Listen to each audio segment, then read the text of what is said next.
Selamat pagi anak-anak, kita jumpa kembali pada hari ini yaitu di tema 4, Sehat itu penting, subtema 2, Gangguan kesehatan pada organ peredaran darah, pembelajaran 2. Muatan pembelajaran pertama pada hari ini adalah bahasa Indonesia, yaitu perbedaan pantun dan syair. Pertama di sini kita akan mengulang kembali ciri-ciri dari pantun.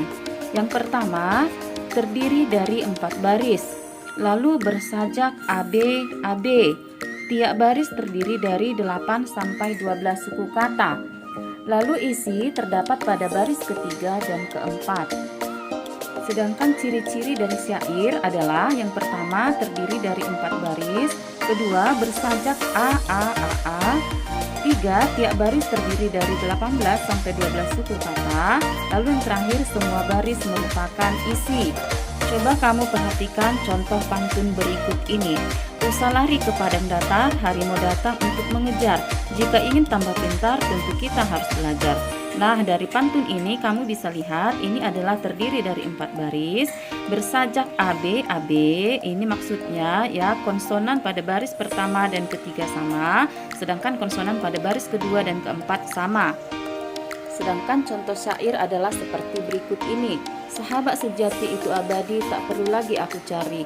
Andai kata tak bersua lagi, alangkah hancurnya hati ini. Ini adalah contoh dari syair persahabatan ya, dimana syair ini terdiri dari 4 baris. Bersajak A, A, A, A, maksudnya akhir dari konsonan baris pertama, kedua, ketiga, dan keempat sama ya.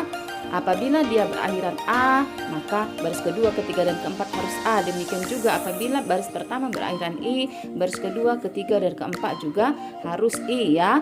Lalu tiap baris terdiri dari 18 sampai 12 suku kata. Lalu semua baris merupakan isi. Jadi dapatlah kita simpulkan perbedaan pantun dan syair terdapat pada sajaknya ya, di mana pantun bersajak AB, AB, sedangkan syair bersajak AA. Lalu perbedaan kedua juga terdapat pada isi, di mana pada pantun isi terdapat pada baris ketiga dan keempat, sedangkan pada syair isi berada pada semua baris. Lalu muatan pembelajaran kedua adalah IPA, yaitu gangguan kesehatan pada darah manusia. Anak-anak, gangguan kesehatan pada darah manusia itu dapat disebabkan oleh faktor keturunan dan non-keturunan. Yang pertama kita akan mempelajari contoh gangguan kesehatan pada darah manusia non-keturunan. Yang pertama adalah anemia. Anemia ini adalah merupakan penyakit yang disebabkan oleh kurangnya sel darah merah di dalam tubuh kita. Jadi penyebab anemia ini antara lain pendarahan yang hebat, kekurangan zat besi, dan gangguan pembuatan sel darah merah pada tulang. Gejala yang ditimbulkan antara lain cepat lelah, lemas, sakit kepala, dan wajah terlihat pucat. Anemia dapat dicegah dengan mengkonsumsi makanan yang kaya akan zat besi, misalnya bayam, telur, kacang-kacangan, ikan, dan daging sapi. Yang kedua adalah leukemia. Leukemia ini merupakan kondisi ketika jumlah sel darah putih lebih banyak dibandingkan sel darah merah. Hal ini disebabkan adanya produksi berlebihan sel darah putih pada sumsum tulang. Akibatnya sel darah putih akan memakan sel darah merah sehingga tubuh menjadi kekurangan sel darah merah. Yang ketiga adalah demam berdarah. Demam berdarah ini merupakan infeksi virus Dengue yang menyerang komponen darah, yaitu trombosit atau keping darah. Jadi jumlah trombosit dan sel darah putih menurun akibat infeksi tersebut, sehingga penderita demam berdarah dapat mengalami pendarahan. Penderita demam berdarah harus segera dibawa ke dokter untuk mendapatkan pengobatan ya. Jadi anak-anak, gangguan peredaran darah yang bukan disebabkan oleh faktor keturunan ini dapat dicegah dengan menerapkan pola hidup sehat, di antaranya makan makanan yang bergizi, olahraga yang teratur, serta cukup tidur dan istirahat. Lalu kita akan mempelajari contoh gangguan kesehatan pada darah karena faktor keturunan. Yang pertama adalah hemofilia. Hemofilia adalah penyakit keturunan yang menyebabkan tubuh kekurangan protein yang dibutuhkan dalam proses pembekuan darah.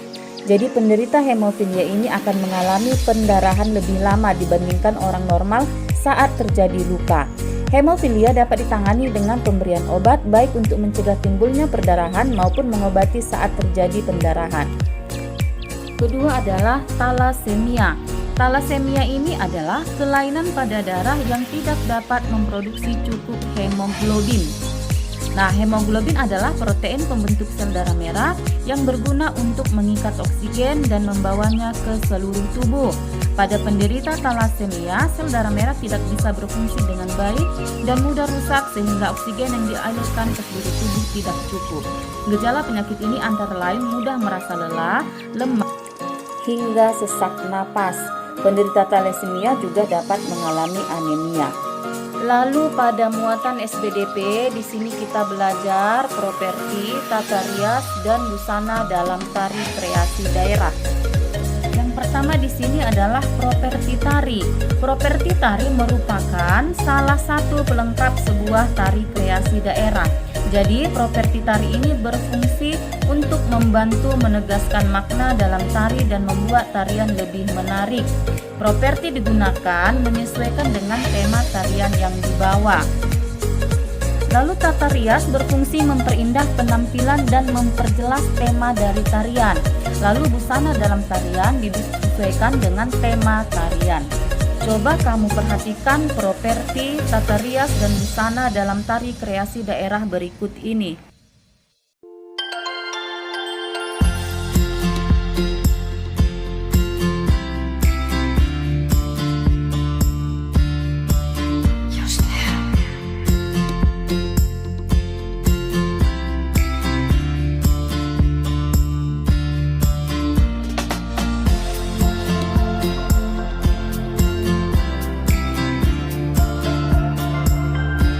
Baiklah anak-anak, sampai di sini dulu pelajaran kita pada hari ini. Sampai jumpa kembali pada pelajaran selanjutnya. Terima kasih, selamat belajar, tetap semangat, dan selamat pagi.